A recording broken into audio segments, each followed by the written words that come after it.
kind of an odd situation because I'm battling AI today. So I'm glad that, you know what, we don't have a lot of people who are sheep. So that's great. So this morning, I kind of wanted to, sort of like, we're kind of been talking about this concept of, what does it mean to be a CTO, right? And how to show up in our organizations. And I feel like a lot of a lot of the talks that we've had thus far, and the talk about metrics, the talk with Kathy and the CTO levels, it's kind of like I feel like is kind of dovetailing in what I wanted to talk about this morning. And I actually encourage somebody, if you can actually tell what the talk is going to be about based on the title, you don't need to be here.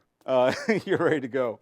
I always get a little bit when folks ask me for a title and description, I'm like, well, yeah, but I'm going to be thinking about my talk all the way up until I actually do it. So this is the title, and it's possibly going to change. But the idea here that I want to sort of express to you today is, we have this concept of trying to reach excellence, but we don't have a real clear model on how to get there. But today I also want to talk to you about, let's get to a model, but let's make sure that we have a starting point for it. Okay, so just to kind of talk a little bit about myself, I'm Nishant Mathew. I'm the CTO and co-founder of Seasoned. We try to help companies master their product delivery, not just the engineering portion, but everything up that leads up to engineering as well. So we try to do that in the forms of workshops, fractional leadership, and also engineering manager training. So if you have EMs that you would like training for, please come talk to us. So as Eric did mention, we do have a survey. If you have not done it, if you do the survey, you are automatically submitted for the drone giveaway, which will happen at 4 o'clock this evening. That's the QR code if you have not done the survey already. For those of you who have, thank you very much. It was wonderful to analyze your responses, and it's going to help me in my talk today. So are we good? Awesome. Cool. So where did this all begin? So I was actually developing some content about productivity for our engineering manager training. And whenever we talk about productivity, there's a bit of a groan. It's like, okay, metrics and DORA and this and that. And there's a bit of a frustration. I remember when I was also talking with the EMs, they were like, oh yes, the metrics, the KPIs and such. And I sort of wanted to leave them with this idea that all of this is not within a vacuum. None of this is just like we're just going to throw things against the wall and see what sticks. We want things to actually make sense, but also make progress. But the question is progress into what? So what I wanted to do also was I wanted to develop a way, a sort of a formula to be able to walk your engineering organization through to try and figure this stuff out. The first thing that I wanted to figure out first is, like, what is my context? Like, am I a startup? Am I the founding engineer? Do I have a team of senior engineers and an architect? What is my context, right? What kind of a product relationship do I have? Do I even have product? Am I product? Is the CEO product? Which, there's quite a few horror stories out there, of the CEO being the product person, right? So really, it's trying to understand what your context is. And as you can see, I've put it in dotted lines because that's a moving target, right? And the idea is that you have to establish what are you dealing with. And the way I also wanted to make sure that this can be applied at any stage of growth that you're in. So it's not just that this is only for if you're starting out, but also if you're further along the way, but you don't know what your model is, right? So first you determine your context. And then you sort of define what is excellence. Okay, so it's like a current state, future state kind of thing, right? But you got to define excellence. So just out of curiosity, I'm just going to ask the crowd, what is your definition of excellence? Anyone? Roy? A delighted customer. Ooh, delighted customer. Anyone else? Karan? Nice. High quality output of the engineering team. Good execution of engineering. Anybody else? Exceeding expectations. Whose? Customer. Okay, awesome. So I love that. that's a good example of defining, right? So exceeding whose expectation? Because 9 times out of 10, somebody's like the CEOs.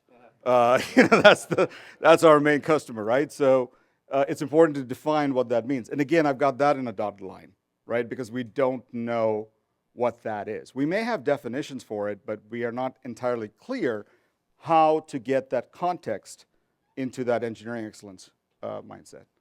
So how do we get there? So my next thought is, okay, so I need to stretch. So I'm gonna borrow a phrase that Kathy used yesterday in her talk, right? We need to stretch our engineering context to that excellence boundary, okay?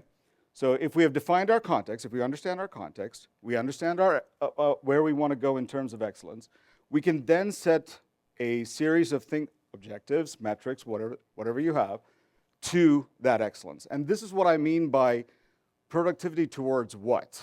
I mean, in all our conversations for the last couple of days, one of the things that is constantly coming up is, yes, you can run extremely fast in the wrong direction, right? I don't care that you are kicking out story points and we've released this many features. Yeah, the question is though, is that being productive? Is your user adoption also going up? And more importantly, is your revenue lines going up as well, right? So what are you measuring towards? So came up with this thing and I was just like, but yeah, it's missing something. Oh yeah, the business. You cannot develop an engineering organization model without understanding the business. Okay, so the business is the ultimate boundary.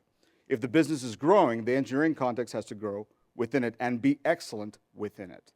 One of the biggest challenges that I have with working with a lot of engineering teams out there is they are perfectly fine. Actually, they're perfectly fine here. They've got a lot of stuff here. But then, I start asking them, so how are you getting there? And this is where they start falling apart.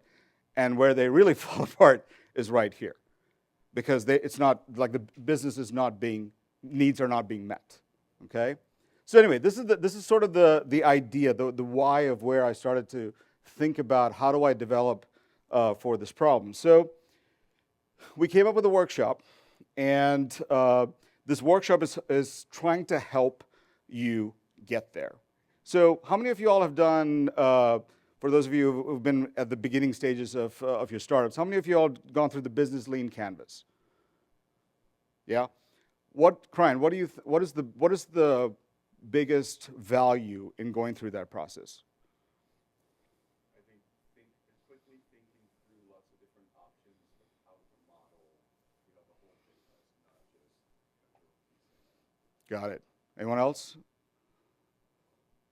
Lou, did you do business link?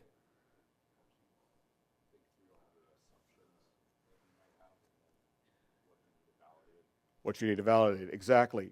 What you're trying to determine is the model, right? I mean, you have a great idea. Maybe there's room for this thing, but what is the model in which you're going to deliver it? If you don't have a model, you don't have a way to deliver it, correct? So that's what you're trying to determine, and you're trying to have those conversations so that you're not having that conversation for the first time when you're pitching to an investor, right? So who exactly are you trying to solve this problem for? Humanity? I don't know how many times I've been in certain pitches like, no, man, that was not the right answer. Because everybody wants to, and then you do the total addressable market, and always it's $700 trillion total addressable market, and so we can get $1 billion of that. Look, you need to have the conversation. You need to understand what is it that you're trying to do. So we do the same thing for engineering as well. Let's have the conversation so that when we are talking with our CEO, when we're talking to our COO, when we're talking to our organization, when we're onboarding new engineers, it's not lost on what kind of a model we are trying to go after, okay? So the biggest push here, though, is, okay, Nishant, I get all this stuff, but how do I start? What is my starting point? And so this is where, again, I talked with Tim about this and my team, and I was just like, how do we approach this in a way that gives people a starting point? So this is where we come up with the service delivery or ally. Okay, so the questions that you all answered on the survey was trying to determine what is your score on the ally side and what is your score on the service delivery side? So what do I mean by ally? I'll get that into a minute. What is service delivery? I'll also get that into in a minute here. But the idea here is, oh, by the way, I do want to sit here and say, I promised Brittany that this would be a completely non-AI talk, but I did use Adobe's Firefly to build that. It's crazy. They actually gave me an elephant with a unicorn. That was kind of weird. But anyway, so this is the only AI component in my talk. There's the EI component, the Etienne intelligence. I don't know which one you think is better, which coloring works better for him. But Etienne as a service, I think that's something that he should build. So do you want one Etienne or do you want many Etiennes? Anyway. All right, engineering as an ally. So what do I mean by this? And again, one of the fundamental things that you have to do with any engineering organization, frankly, with any venture, is definitions, right? I always go through a series with my teams about definitions. Agile, my favorite word that no one has any idea what it means. Today we're on top of the building, tomorrow we're on top of the ocean. Well, that's not agile, right? Start understanding your definition. So the biggest thing of engineering as an ally is they're not just responding to the business tech needs, but actively contributing to defining the business direction and future, kind of like what Etienne was alluding to today, right? Dare to be the CTO that the business needs, right? And so the posture of this profile, your profile as a CTO who wants to be an ally to the business, you're typically going to be forward-leaning. That's going to be your default posture. You're going to set up an organization that will understand your market dynamics, and you will be constantly in experimentation mode. I know for a lot of folks, it's like, this is stressful, right? Being constantly in experimentation mode. Understanding technological shifts. We are kind of going through a technological shift right now with AI. That's the conversation in the other room, right? But when you foresee that and you are responding to it, I've seen some companies who saw the shift, they saw the shift coming, and now they're like cashing in, right? They could see that it was coming and set up their business for this particular moment. Now, the key to what an engineering as an ally does is they're going to guide the business, okay? Not educate, but guide. Guide the business through tech-driven opportunities and challenges. And what that means is that where are the opportunities and where are the challenges? We are going to guide, remember ally, not teach them. We're going to guide them through the process and bring them along, okay, as ally. Because what we want to ultimately communicate to them is that we are along for the journey with you. We want to walk with you. We want to go there with you. Any questions about that? Engineering as an ally. We good? Pretty straightforward. All right. Engineering as service delivery. Now, I'm going to say this. I feel safe saying this.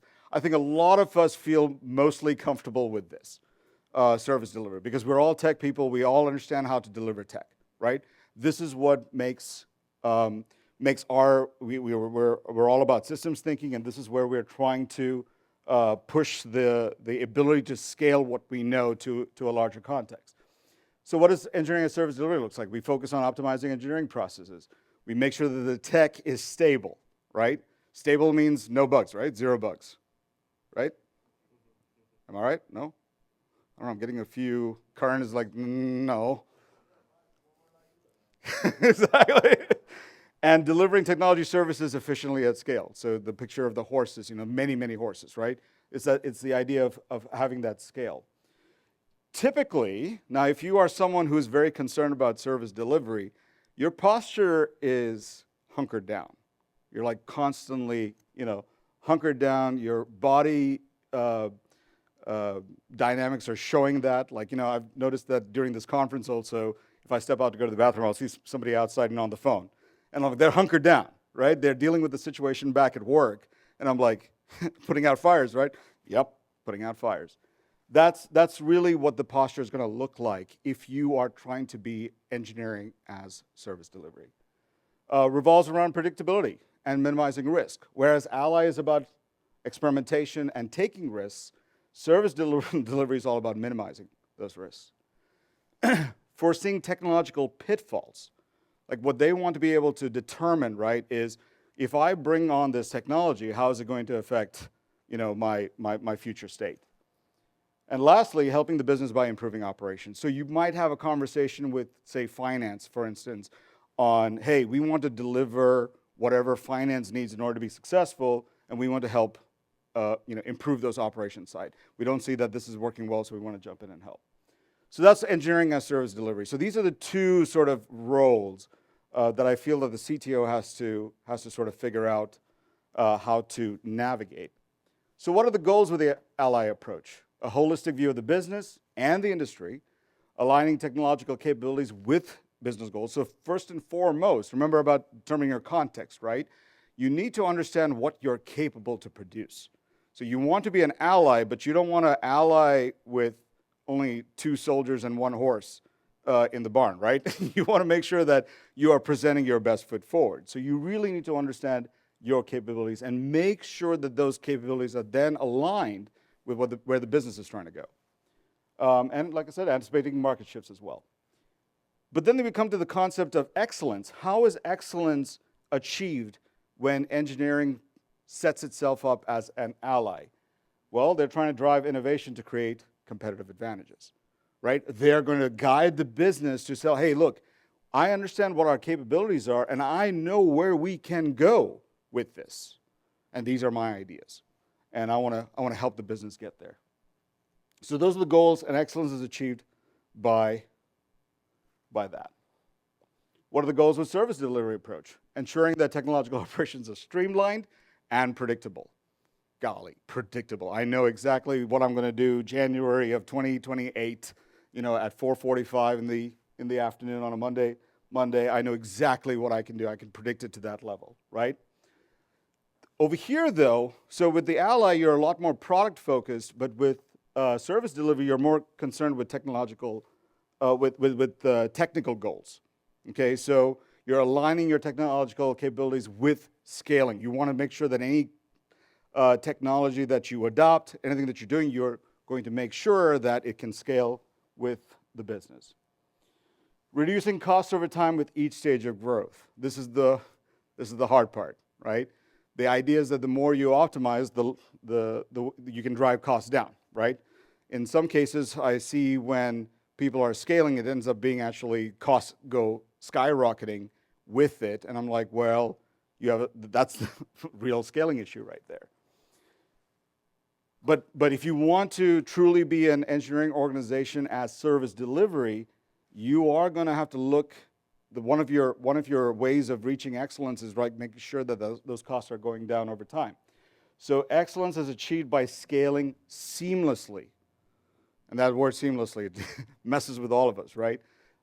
We want to figure out how do we do this with the least amount of friction as we move forward, right? We want to make that product delivery process as smooth as possible, so it doesn't matter if we go from 100,000 users to 1 million users, we got it, right? When Threads came out, what was their first day of, 100 million signups or something like that? Wow. They didn't have an opportunity to go from 0 to 60. They were like, nope, 100 million users are about to sign up here. So service delivery achieves its goals through these points, and they achieve excellence by delivering this.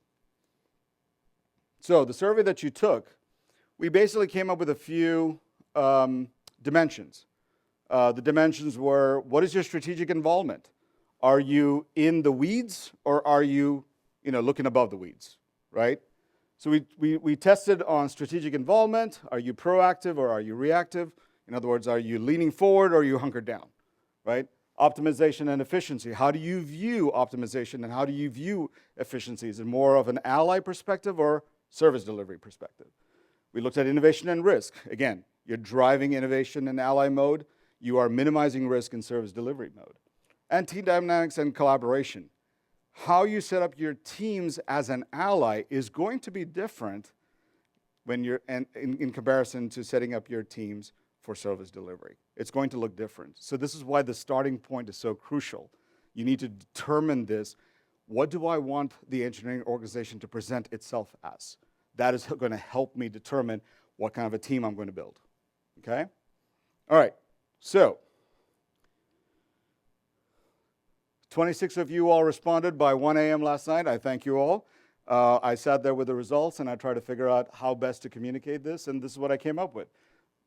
26 of you, I threw you guys on the map here. Basically what we got is you can score up to 25 points on service delivery and 25 points on ally. Basically the questions were, I think, like, I do this occasionally or I do this a lot, right? Basically. So again, the idea was to determine what are you higher on, ally or service delivery.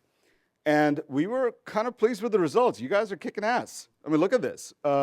Most of you, ally-wise, you are doing great. You're like right up here, very high ally, and sort of like mid service delivery, I would say. But high ally, that's great. I think that you are kind of taking what Etienne challenged with us today, and you're making that a reality. That's great. You're being an ally to the organization. That's phenomenal. So I think there's some really good ideas here, and the question is, we got a few laggers here. I'm not going to point out who those are, but if you want, you can go. I believe you should have received an email with your results. If you kind of want to talk through that, I'm happy to do that with you. But generally, you got a cluster here. So we got a good group of CTOs who are being allies to the organization here at 7 CTOs. That's great. The question is now is, how do I maintain that? Okay, so this is where I kind of want to walk you through these quadrants. So I would sit here and say that majority of you all scored in this area right here, which is good. Okay, so this quadrant right here is high on ally, low on service delivery, low on ally, and low on service delivery if you are in this quadrant. Let's see, what would the levels approach for that one? You need desperate help. If you are low on ally and high on service delivery, that means you've achieved quite a bit of scale, and you are, you're really not having to spend that much time being ally. It's going to be a really interesting situation if you're in this quadrant right here.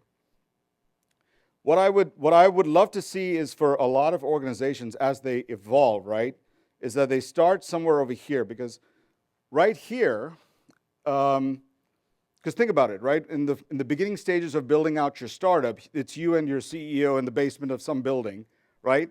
And you are in direct communication with the product mind, right? Delivering on the startup, or you might be the product mind, so you may be allied to yourself, right? It's very high, but you're not concerned about service delivery. You're not concerned about automation of your CI. You're not worried about any of that stuff. You're going to be more on this side. So it makes sense for you to be here. So if you are a startup, and when I mean startup, like you're pre-seed, and you're in this quadrant right here, it's not the end of the world. The question is, how do you move it forward, right? And so if you have a progression,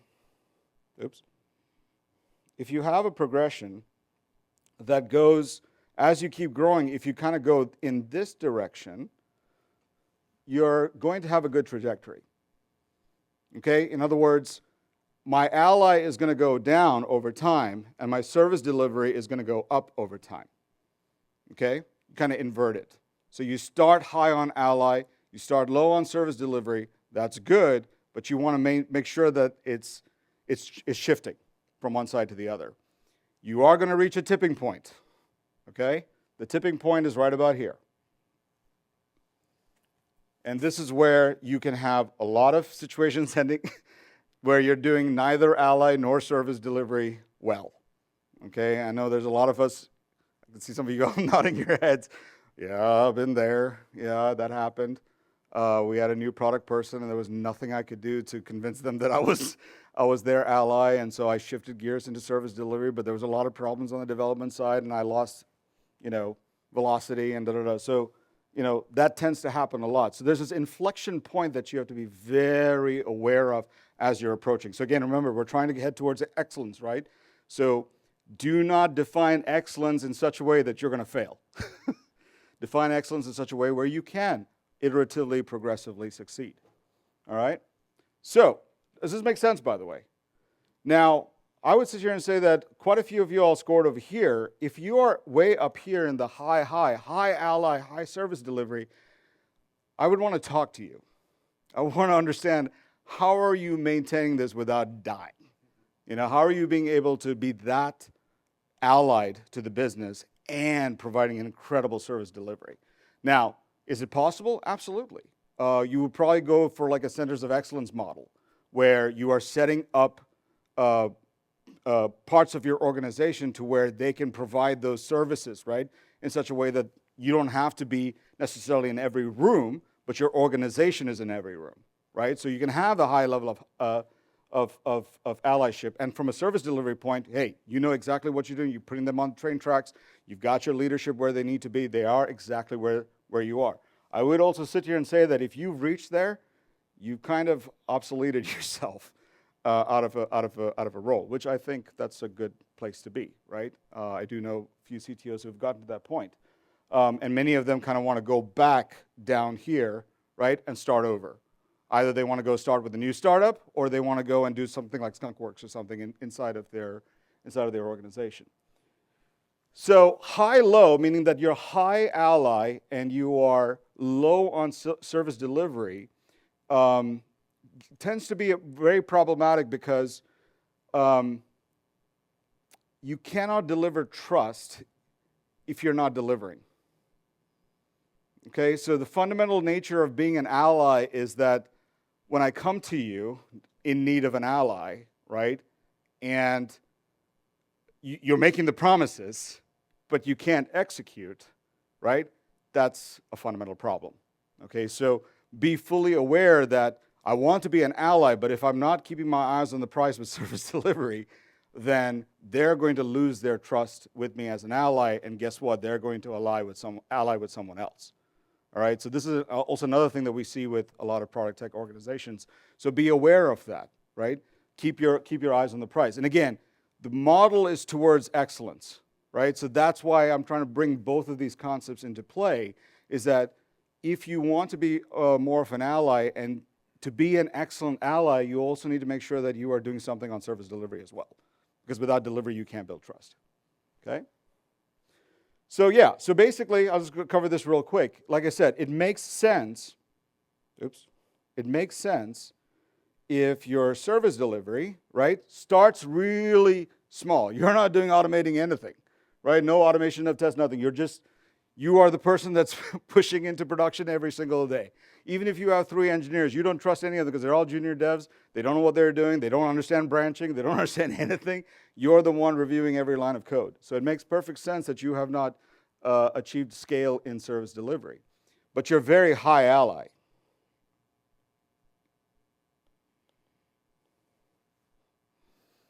Very high ally, because you're allied to the CEO, you're allied to your product person, you're probably allied to maybe a salesperson, a BDR or whatever, and you're trying to get understanding, hey, how do we make the sale? Like, okay, I've got this one customer, man, if we can get this one feature out, I know we can close on the deal, right? Or if we can promise them within 3 months that you are going to deliver on this. So you're having those conversations and you are being allied.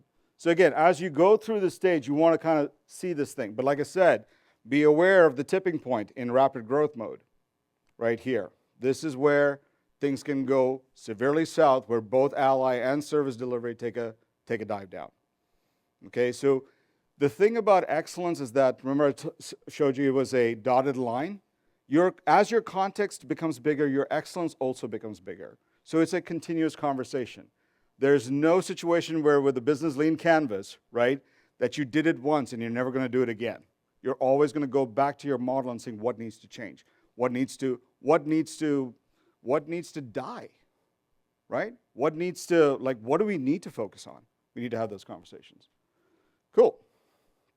So what does the engineering model canvas workshop try to accomplish? So what I did was I said, okay, let me come up with a framework that walks an engineering a team of engineers with or without a CTO, with or without an engineering manager, whatever the case may be, a way to walk through understanding their context and so on and so forth. So I came up with this formula. First thing you need to figure out is what is your approach going to be? in this next stage of growth, do I want to be more of an ally, or high service delivery, or both, right? You make a decision on there. So let's just say I want to be high on ally, and I want to be mid on service delivery, because I'm in that middle stage of growth. I need to start paying more attention to more automation so I can get ready for the next phase of growth. Then you focus on your engineering context. What do I have?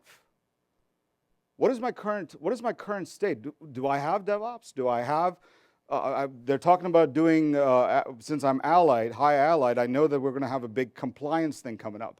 Do I have the resources and the capabilities to do that? What is your engineering context? Then you determine your engineering excellence, which is the next boundary, right? So defining that is really important. Again, I'm telling you, you're not going to be able to understand productivity if you don't know where you're headed. Okay? I mean, we all know that in a sense, but the work that you have to do to define that is not easy. Okay? Engineering excellence, from there, you will then come up with the working agreements for excellence. What do I mean by this? You're not going to be able to deliver engineering by just being in a vacuum. You have to interact with product. You have to interact with customer service. You got to interact with lots of people. What are the agreements? Right? We always have this issue with a lot of departments where, well, we thought you were going to do this, and you didn't, right? Well, hang on. Did we agree on that? Like one question that I asked on, so do you all have an agreement? Do you have an SLA of sorts with these other teams? And like, what's an SLA? Okay. Do you have a working agreement? What's a working agreement? So people are just walking in and just having expectations and not communicating it to each other. And by the way, I do want to point out this thing. Your engineering excellence and your working agreements determine your culture. The types of people that you're going to have, which is your context, the types of people you're going to bring in, you're moving towards excellence, right? And you have working agreements with everyone, that is going to produce your culture. So if you're missing out on a definition of engineering excellence, you're probably going to have problems in your culture. If you don't have clear working agreements to achieve that excellence, your culture is going to get hurt. So focus on that, and your culture will kind of head in the right place. And remember, this is the big thing right here. It's within the business context. You have to have a conversation with business about what is your goals and outcome, right? Because whatever is the model that we choose has to work for the business. Because if it doesn't, then you're just an engineering organization that's maybe kicking ass, but I don't know whose ass you're kicking. All right? So all these combined will give you your engineering model. So this is the concept right here. If you go through this workshop and if you go through these steps of identifying where you are, then you start to get to, this is my, like with the business lean canvas, this is my business model, this is my engineering model. By the way, this is super helpful for onboarding. You know, when you get a new engineer on board, you kind of walk them through this. Hey, this is our approach. We want to be high ally. We want to be high service delivery. This is our engineering context. That's why we brought you in, because we want to set up our platforms team, whatever.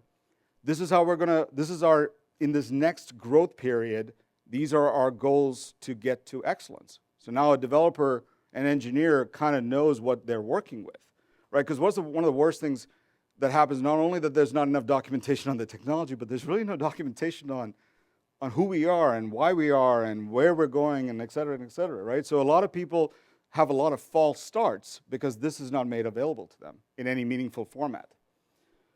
All right, so many of you are probably wondering, okay, this is all great, Nishant, but what does it look like? So I want to walk you through the workshop a little bit, just to kind of give you a sense of. So by the way, this is a 3-day workshop that we do. In the first day, we're trying to accomplish. We're working with the engineering team and engineering leadership, and we're trying to figure out what is your context. What is the approach that you want to take, and we're trying to build that out with them. So this is a very internal engineering effort, right? We move on to day 2, where this time remember, engineering excellence and working agreements. Guess what? We're going to need some people from product. We're going to need maybe some people from sales and marketing, from customer service. So this is a cross-functional effort on day 2. On day 3, right? You've got all this, you understand your capabilities, you understand all this stuff, and you're sitting down with your CEO, or you're sitting down with the COO, and you're trying to determine, hey, this is what we know we can deliver on, this is what we can do, these are our capabilities, this is what, does this now align with business goals and outcomes, right? So guess what? Your CEO's confidence is rising because they see you doing all this work, and guess what? You're also including them in the process, but guess what? You're including them in the most important step of the process, right? They're not now worried, which tech stack and which this thing. They're just trying to now connect the dots between our engineering objectives and the business objectives, right? So that's the right conversation to have with the CEO, right? So that's the idea. This is a 3-day workshop that we've constructed. So kind of want to go through this real quick. The first thing that we talk about is, what is your company? So we talk about which market, which industry, what phase of growth, what's your revenue, what is your company vision statement? Don't let your engineers get away with not being able to say what the vision is for the company, right? What's the employee size? What's the engineering team? What is your product vision? This is really crucial, guys. I can't tell you how many times the biggest issue that I see with a lot of product companies is that they have no clear vision on where this product is supposed to go. What are the product features? For instance, what do we have in terms of product? Do we have a strategy team? Do we have an ideation team? Do we have a design team? Do we have UI, UX? Do we have UX research? Do we have a design system? Because this all talks to what we are capable of producing, right? And in our product team, how many do we have in our product team as well? So the first thing that you do, you open it up to the group and you say, hey, what do you want to be? You explain to them what it means to be ally, you explain what it means to be a service delivery, and they sort of vote. They put on this page where they would like to, and you try to come up with some consensus on what is a good approach to have with this model that you're trying to build out. Okay, great. Now we get into the meat of the situation, which is, now we're trying to figure out what is our context. Many times we tend to build, we start to build. We don't really ask a lot of questions, right? A lot of the questions come much later when we need to build. Oh yeah, so when this step, what happens next? We didn't think this. We didn't. Then you start going to this thing. I would rather engineering actually have those conversations up front instead, right? Build that empathy right out of the gate. So what are your problems? What are your customer pain points? What is your internal operational pain points? This may be a pain point that you are dealing with for your customer service team, right? They have no way of seeing the customer's profile. So every time a customer calls in, they have to take down all the notes and say, well, we'll call you back because we don't have admin access or whatever, or we can't update, we can't change. Then why do you have customer service? What are your market and competition pain points? Give your engineering team an understanding of the competition. Okay, because that's how they can sit here and say, crap, they don't do this? We should. You're empowering the engineering team to be able to come up with solutions. I'm telling you, you give them the tools, they will get there. Also, ideas and innovations. Where are the possibilities for us to go? So what is the problem space that we are dealing with? So just to give you a small idea, what are the kinds of questions to ask in the pain points? So this is what would allies ask. An ally, from a customer standpoint, what are potential customer needs that are currently unmet in the market? Again, very product focused, right? What are their needs? But if you're service delivery, you're going to be asking, I want to know what technical complaints you're hearing about. Or what is customer service? Or they're not able to log into their profile, or they're not able to create an order, when they click this product. More of the technical side of the house. Remember, hunker down. I want to know what the issues are from a technological standpoint. From an internal operational pain point, what processes do we predict might become bottlenecks? Forward-leaning, right? I'm trying to anticipate what's going to happen if we do this, and how do I make sure that it doesn't turn into a bottleneck? Whereas, for service delivery, which processes are currently causing the most delays or inefficiencies in our workflow? Right, in the actual operational part of it. So again, these are different. So this is what I'm saying. It's important to understand what approach you're taking because that's going to determine how you ask the questions. Okay. All right. So going back to this, the next thing that we ask our team to work on is who are the people that are experiencing these problems. This is another issue that I see with a lot of engineering teams. They are not able to adequately speak about the customers and the users that they're building for. Do they need to know everything? Do they need to have the same mind as a product person? No, I don't think that's necessary. But they need to have some sort of an idea of who it is that they're building for, because sometimes they're going to build something that is actually going to cause trouble for the customer, right? So they need to be aware of who the customer is. If they're building, like I remember working with a startup that was focused on the 70 to 90 age range. Where's Crime? You dealt with that situation with one company that you were with, right? And we had to really shift our thinking, because a lot of our thinking was just, normal people who know exactly how to, turn on a phone and get to wherever they need. But this is totally different. So you need to really understand who are you building for.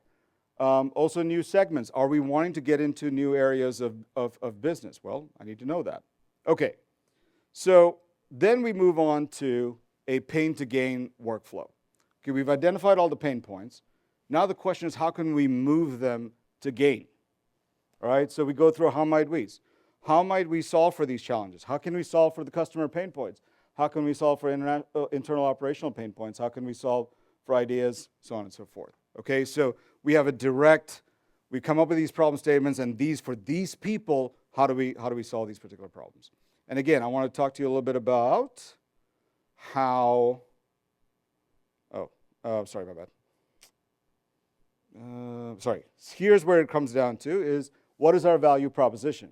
Define the value that the engineering organization provides to alleviate above points. Now, if you've done the business lean canvas, you know that's one of the main things that investors are going to talk about. What is your value proposition, right? Why shouldn't an engineering organization ask this question? What is your value proposition? Now, as an ally, what are the types of questions I'm going to ask? How does our engineering organization drive technological innovation that distinguishes us from competitors? That's what an ally asks. What a service delivery person would say, how do we ensure our processes are consistently reliable and efficient for our users? Okay, so it's really important. I can't stress this enough. Your starting point is very crucial, because that is going to determine the types of questions you're going to be asking your team and how it's going to influence the model that you build. Now, here's where I think, so once you've determined the value proposition and what you are going to finally, this is the capability I want to get to, here comes the almighty question: do I have the resources for this? What resources do I need? And then you start listing those out. Engineers-wise, nearshore, offshore. If you got nearshore, talk to Frank, right? DevOps, call Phil and Ken Cohn. Any outside services that I need to bring in? Okay, I don't want to start building a data science team right now, but I would like to start somebody to set the foundations of it. I need to go call this company Kung Fu AI in Austin and help me out with my AI ML strategy. All right, so this concludes, right? Determining your engineering context, it concludes day one. Day two, and this is where it really gets interesting. Or at least I think this is where it gets interesting. What is our ideal state for the organization? What does excellence look like? This is where we start to really have the tough conversation. And by the way, this is a conversation that you don't have with just your engineering team. This is a conversation that you have with engineering and product, okay? Because they need to also have a say in what you think is excellent, right? They need to have some co-ownership in that. So you determine your current state, these different colors and sticky notes is basically, our current state. This is our infrastructure current state. This is our architecture. We have zero documentation on architecture. UI, UX is non-existent. We just use Bootstrap. Tech debt, if we have any, compliance, whatever. You start listing out all your current state things. And you kind of sit here and say, you try to figure out what's severe, right? What needs attention, and what's like, we don't really need to focus on it right now. So the red column is really important. Then, future state. You have importance and urgency, right? Whatever is in this column, you need to focus on, right? But whatever is whatever is of high importance and high urgency, that's what's going to take your attention. Ally, right? If the question that you will ask is that, hang on, does this make me more high on the ally side or does this make me high on the service delivery? So if you want to be higher on ally, right? Important and urgent is going to be something that you're going to pay attention to. Because urgency is also determined. That's why you need product people in the room, because they're also going to tell you, look, we need to make sure that in the next 3 months that we stop losing as many users as we had in the last quarter or last 2 quarters, right? So that's something that we got to figure out very quickly and do it urgently. So you determine your current state and you figure out what your future state of excellence looks like. Now, this is hard. You all have heard of OKRs, right? Objectives, key results. Remember I said, objectives is what you drive towards what you just said. What are the types of objectives I need to do in order to achieve this? So coming up with those objectives. It doesn't matter if you do 3, it doesn't matter if you do 5. What I would sit here and say is that don't come up with 20. Remember, I say this to a lot of people, because it's a question I ask a lot. What is your definition of success? And they will give me their definition of success, and I'm like, so how do you feel? How do you feel you're getting there? Oh man, I'm just never getting there. And it's just like, isn't it odd that everyone's definition of success actually sets them up for failure? There's a natural thing that we do. We make that success so out of reach, right? Because it has to be. Otherwise, we're not successful. And a lot of engineers I've noticed, tend to do that to themselves. So defining those excellence means what are the steps to get there? Don't come up with 20 objectives. Come up with 3 that are really important to get to the ally service delivery model. When is it due? We do a RACI thing, who's responsible, who's accountable, who's consulted, who's informed, etc. Now, this is where, so in the productivity section of this engineering manager training that we were coming up with, this is the piece I was talking about. Your metrics are within this larger context. So if you haven't defined the larger context, I don't know how you're going to determine if DORA is right for you, if space is right for you, if this is right for you. I don't know how to say what's right for you because I don't know what your objective is, right? I don't know what your context is. I don't know what you're trying to get to. So how do I know that you're productive? So really, for each objective, you come up with those metrics. You can pull two metrics out of DORA and say, well, in order to drive this objective, I need to know these 2 things, right? And then you're able to now determine how your destiny going through this. Here's a big one. What are the guiding principles towards excellence? What are your technology goals? What are your architectural principles? What are your development principles? Are you test-driven development? This is, again, very helpful for an engineer who's going through onboarding and they try to see what you guys are about. Alo, are you here? Alo is about mobbing, right? That's a very important part of your culture, right? This is one of our development principles. This is how we work. What are our non-negotiables? Again, the idea, guys, is that have the conversation. Bring up these questions with your people so that you're having the conversation. Like if somebody sits here and say, well, I will never compromise on X, right? That's helpful for a product person to hear, right? That's helpful for a senior engineer to hear. That's helpful for a junior engineer to hear because they're like, oh, I've just been doing this because that's what I thought. No wonder I'm constantly getting, my stuff is getting rejected and thrown back at me. It's because we will not negotiate on these principles right here. Okay, now, what are the agreements? Like I said, this is something you work with all the different stakeholders that you work with. What are the inter-team dynamics? Your engineering team needs to agree on how you all are going to interact.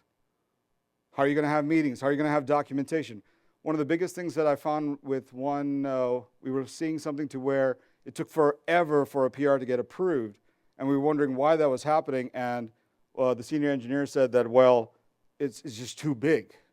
So it takes me a long time to get there, so I have to actually dedicate a whole day to do PR approvals because they're so big.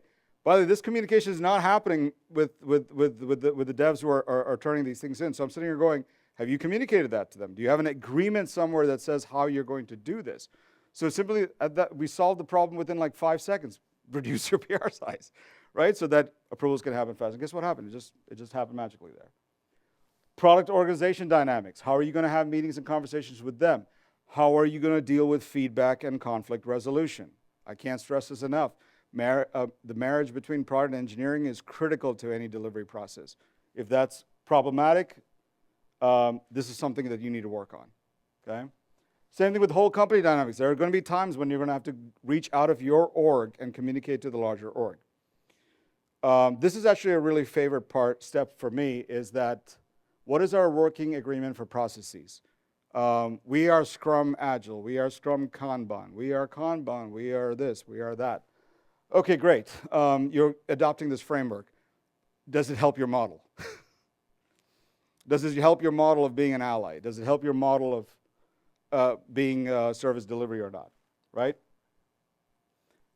In feedback loops, I say retrospectives are super important. Regularly review metrics, learn from successes and failures, and adapt accordingly. Are you making sure those feedback loops are happening? And resource management. Do we have all the processes in place that if I need somebody, I can bring them on, right? Is my onboarding process really crazy, right? To where we're losing engineers all the time because our onboarding process is nuts. Or our hiring process. It takes 3 months to hire one engineer. What? What are you doing? What's going on? What's going on there? Call Frank. What is our working agreement for continuous learning? This is a big one for me because I really encourage that you commit to a culture of continuous learning, invest in your people. I put in dollar signs. Look, everybody should kind of get an idea of what we're talking about here. Well, we should all invest in, 7 CTOs. Okay, what's the dollar amount for that? Let's put some numbers to it and have that discussion so that no one is just saying we want this without any kind of meaning attached to it. This is another huge thing. What is our working agreement for team well-being? So we've got these 4 dimensions, okay? It's basically what we're walking through. The last one is team well-being, but the most important one. We all have to agree that you cannot send a Slack message to the entire group at channel, right, at 3 a.m. in the morning. It's like, strange as it is, we have to document that somewhere. We have to communicate that to someone somewhere, right? You can't go straight to my junior dev, DM them and say, hey, can you fix this in production? Right? We need to be very conscious about our team well-being. You have to have those questions on work-life balance. You have to have those conversations on mental health. Do we have mental work days where people can make the decision that they have autonomy to sit here and say, not today. It's not going to happen today. And we don't want, to be very frank, they're not going to be productive that day, right? So the question is, how do we give them the autonomy to this? And this is how you do it. You agree on it. And you get the team's buy-in in getting there. Same thing with professional growth. Again, we focus on these 4 dimensions. We focus on collaboration, we focus on processes, we focus on learning, and then we also focus on team well-being. All right. Then we move on to business. Remember, that's the big business thing, right? Understand the business goals and outcomes. This is where the CEO gets a chance to educate the group. Okay, the CEO gets to get educated on the engineering model, but they also are able to weigh in on what's important to the business. So here we talk about revenue goals, we talk about product milestones, reputation objectives. Sometimes, you have a situation, SolarWinds has probably a major reputation objective for this next growth period, right? This is super important right here. We take the business objectives, we take the engineering objectives, we map them. And then you can come up with your alignment ratio. You're not going to be 100% aligned, okay? There are going to be things that from service delivery that you have to get this done, but I cannot translate it necessarily to revenue dollars. But you can figure out, we're 10% aligned. We did not do something right. We have some work to do. Either we have to go back to the drawing board or we've got some serious alignment issues. But this is good for a CEO and a CTO to talk about. Are we aligned? This is where that step happens, right? You're not leaving this to someone else to ask you the question. You're not getting a fractional CTO or an outside consultancy people to tell you, you guys are like 10% aligned and you got a serious problem on your hands. You can do this on your own. Map those engineering objectives that you came up in the previous step and map it to your business goals and outcomes. If it matches up, you're heading in the right direction. If it's not, get to work. Figure that out. All right, this is the last step, you want to make sure that no model is so bound, right, that you can't adapt. Things are going to come up. We've got a whale. I remember this 2 years ago. I was in that situation. We've got to land it. The board, the investors, everybody wants us to land this whale. And technologically, it was a big challenge for us to do. We got it done in 3 months, I think. But it changed our entire trajectory of what we originally planned. Can you handle a pivot? Can you handle diversification? Can you handle M&As? Again, have the conversation. Can this model that you've adopted, can it handle the change? So by the way, you're having this conversation with the CEO, right? So when the CEO is having M&A conversations, diversification, they're going to know, right? Wait, we talked about this. What did we talk about? Go back to the board, look at it. Wait, if we do a pivot right now, I'm going to sink my engineering team. Now you've got the CEO sort of working for you. I know, foreign thought, right? Again, all this leads to your engineering model. And you can communicate this, and you can do this quarterly, you can do this yearly, whatever. It doesn't really matter. You determine the growth period. You come back and say, I want to change this, I want to change that, I want to change this, and then communicate it down. The idea, again, is that don't leave your, don't leave any ambiguity, right, with your organization or outside as to what you are trying to be. Okay, let it not be, let's demystify some of this stuff, right? Dare yourself to be the CTO that can deliver on both ally and service delivery, because nobody wants to be allied with someone who can't deliver, and nobody wants to be with someone who only delivers but never is like, where's Jack, where's Pete? We don't know, right? But somehow some things are working magically. So it's really important that you understand the approach so that you can build the engineering model that is going to drive you to excellence. All right. That's it, guys. Thank you.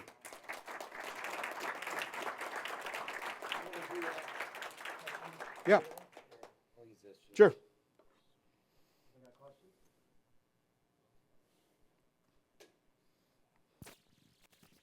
Hello. At the beginning, you talked about guiding the business versus teaching the business. Can you elaborate on that?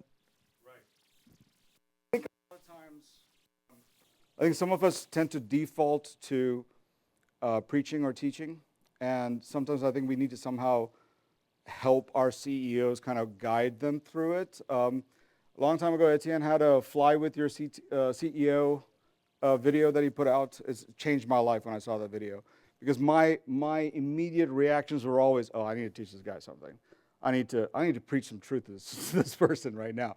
But instead, what it kind of helped me was, let me kind of walk through this, right? And sort of like, we might do this in the air, right? We might even do some of this in the air as well.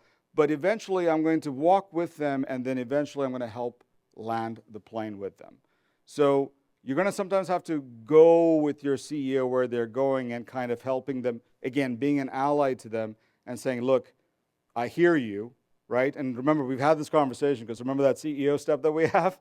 We've had this conversation, and this is going to seriously sink our objective. So if you fly with the CEO, if you guide the CEO, you can guide to land, versus saying something to where a CEO thinks, well, I'm not going to go to my CTO, because what they're going to tell me is we can't do it, right? Or they're going to teach me, right, what I seem to not know, right? And again, that's not a very allied objective, if that's the case. So that's what I would say, take more time to guide as opposed to teach and preach. Phil.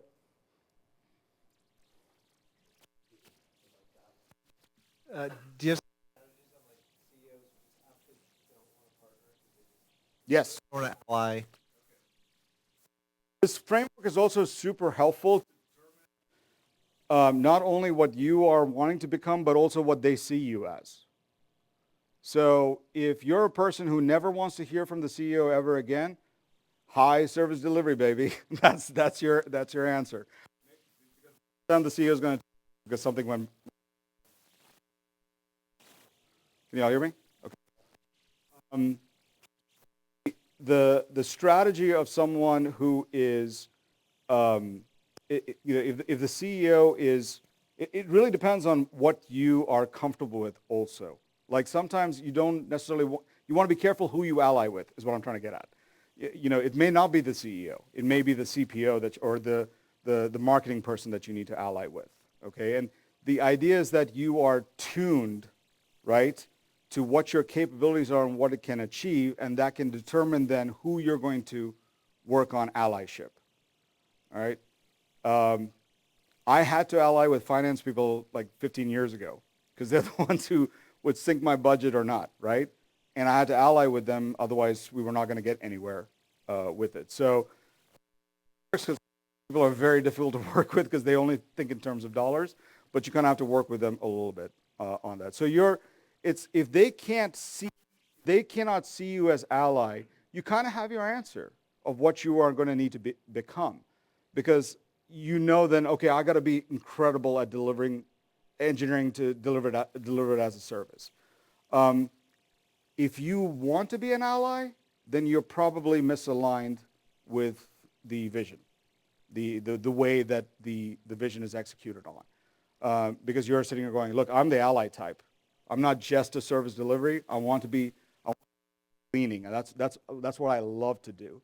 I'm very product minded. I'm very concerned about the customer and delivering an exceptional product for them that meets their needs. And so if you find out that that's not going to happen, then you kind of have your answer right there as what your approach is going to be as CTO. So either you can just set the organization up for perfect service delivery and then walk out, or you can sit here and say, this is not for me. It's time to find something else.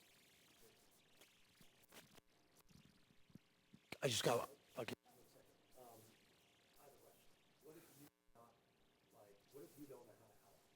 Yes. You're good at allying with product, but maybe you're terrible at allying with finance.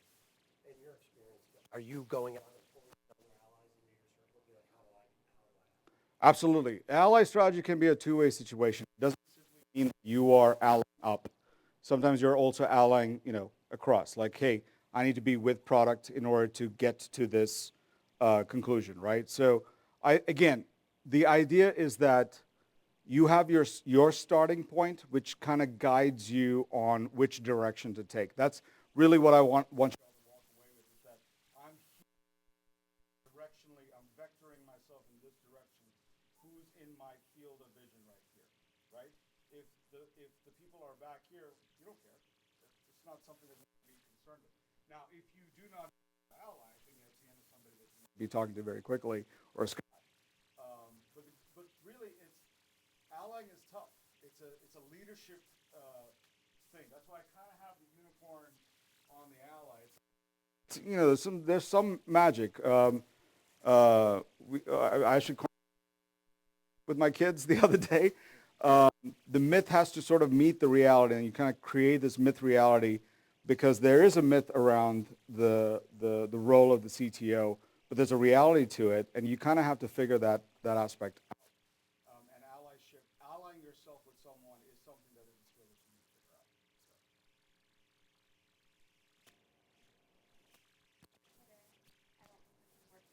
That's okay. Just speak loudly. I think this is really interesting. I like the two dimensions to think about. Yeah. What do you tell people that aren't too keen on multi-day workshops and have feedback? Mm. Well, I just want this or I want the delivery. If we're talking about it, then we're not executing well. And the reason I ask is my approach to this has always been very piecemeal. Yeah. We really fucked up here, so we really missed a working agreement. Let's now get together and put Sure. together a working agreement. Absolutely. It's like a top-down. Yeah, I think again, the idea with this is to provide that the methodology, if you will, to actually execute on this from a holistic view, right? But reality is, like I said, myth reality is something that you constantly have to work with. Is that sometimes you may have missed a working agreement that we had, but if you have set up, there's a section on that conflict resolution area. Now put in place on how we're going to resolve that conflict because we have a missed working agreement. And I think the way we have tried to structure that workshop is that you're having the right conversations first before you get to this conversation. So 9 times out of 10, you have a conflict that you need to resolve. You don't want to account for every conflict. You don't want to create a working agreement for every single thing. That's just madness, right? That becomes an immovable ecosystem. So what I would suggest and say is sit here and say is that you can look at this model now and sort of, okay, what parts do I have and what parts, and then together and we do it in collaboration with either your team or with the talk team. Something now. Well, I have this, I don't have that, I can piecemeal this together. I don't have to go through. This is again the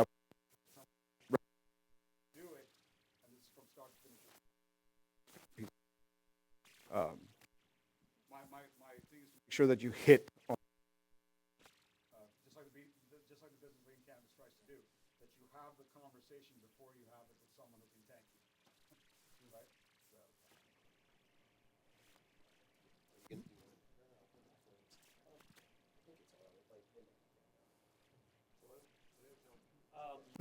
So, kind of a comment and then a question. Sure.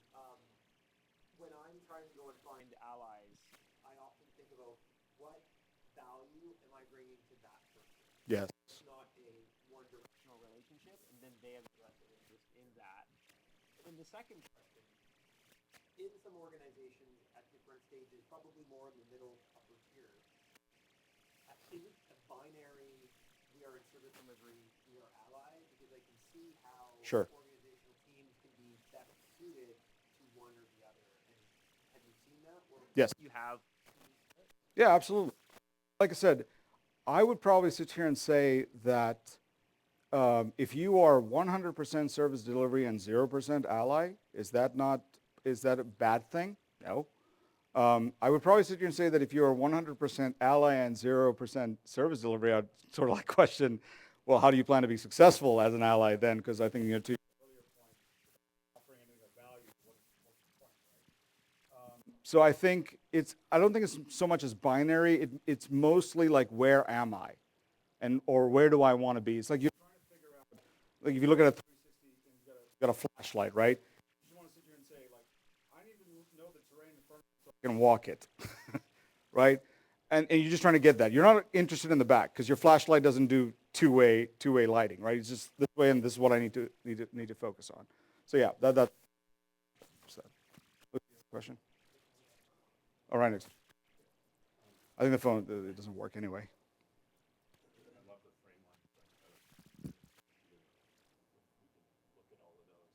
Oh, absolutely. Yeah. So, yeah.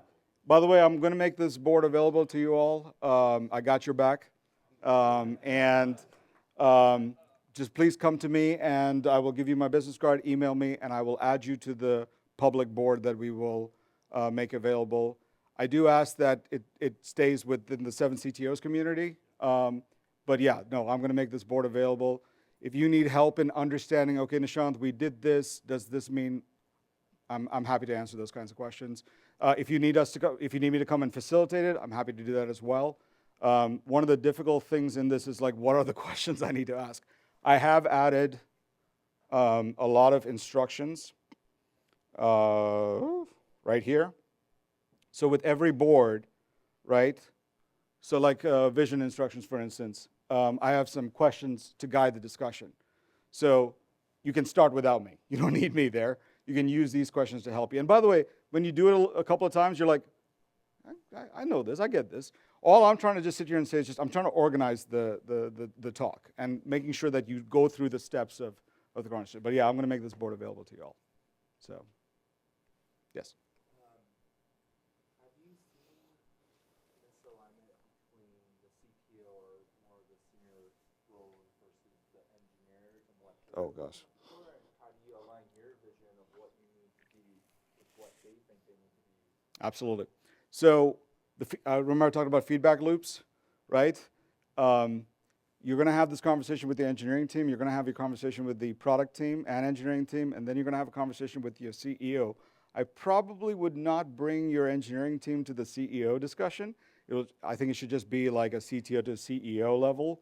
But guess what? You're going to have to go back to your engineering team and sort of communicate, hey, this is, we screwed up on this objective. We need to change this objective and really talk back to your thing. But yes, it is honestly a bit scary when you've set a lot of processes in place, and then between you and your junior dev or whatever, there's crazy misalignment, and they're like mad and pissed off, and you're like, what the heck just happened? And so that's why I encourage work like this, because again, you have somewhere that's that somebody can go and look at, right, and understand where are we, what are the objectives we're trying to work with. Now you can also give something to your EMs as well, as far as, hey, to get to excellence, these are our objectives, right? And the metrics now don't become about, I want to measure you and I want to do something about your performance review. It's like, no, as an engineering org, in order to achieve excellence, because everybody, we want to be excellent, right? This is how we get there. So then the conversation also changes with your engineering team. But the misalignment problem happens a lot because we don't have a model. We've not had the conversation. And many times we've not agreed on what are we allying towards as well. Because sometimes you could also, as an add-on to someone else's question, you could ally with the wrong person, with the wrong role, with the wrong leader, right? So that's why I'm sitting here saying, make sure that you understand first what you have, what you're capable of, what your context is before you go out there looking for, like, do you have shoes on, right? Don't just, well, if I have a flashlight, I'm ready to go. No, you got to just, what do you have? The first rule of survival, I think, right, is like, figure out what you have on you first, right? So that's the idea with something like this, yeah. Yes? Going back to a comment that you made about why is our definition of success rarely achievable? Do you have strategies on how to deal with the perception, either from the CEO or from the business, that if the engineering team achieves 80% or more of its objectives, it didn't stretch enough? You sandbag. Yeah, you incentivize whatever you measure, right? I mean, it's like it's a problem. I tell folks that engineering folks are ultimately gamers. They try to game the system. I have this running joke where if you give an engineer a job to shear a sheep and shear it as fast as possible, I'm pretty darn sure that the shearing process is amazing, but I'm going to be concerned if the sheep is still alive. But hey, that was not part of the acceptance criteria, so who cares about the sheep? Mate, I needed that sheep for next year. So, the way I would, again, I think that part of the reason why these sort of like, what did Kathy say? A trust deficit was a word that she used. The reason that deficit exists is because we don't know how to approach it. Like we know there's a deficit, right? Like I said, with the service delivery model, you're just hunkered down. You don't want to see your CEO, right? You don't want to have a conversation with them because you're like, uh-oh, I know I'm in trouble because I'm trying to be service delivery. So I think that the way to do it is, that's why I wanted to structure it in such a way where, so like in a design sprint, for instance, you have the CEO coming in periodically and voting on what's most important to the business, right? So I wanted that same concept with our engineering model as well, that the CEO comes in and weighs in on where we're headed so that they can have buy-in and ownership. So when we do that mapping between engineering objectives and business objectives, he or she can also see whether or not, hey, do we have business objectives that are not tied in with technology objectives, or worse off, these guys have identified an innovation thing that is not on the business objective piece. Why is it not? Right? So I think that if you bring the CEO along, again, guide them through the process as well and give them some co-ownership in building that engineering organization with you, I think less of those problems are going to happen. And then again, you have methods because you have the working agreements, you have the ways of dealing with the conflict, and then you take the emotion out of it, basically. So I hope that helps. We're at time. All right. Thank you all so much.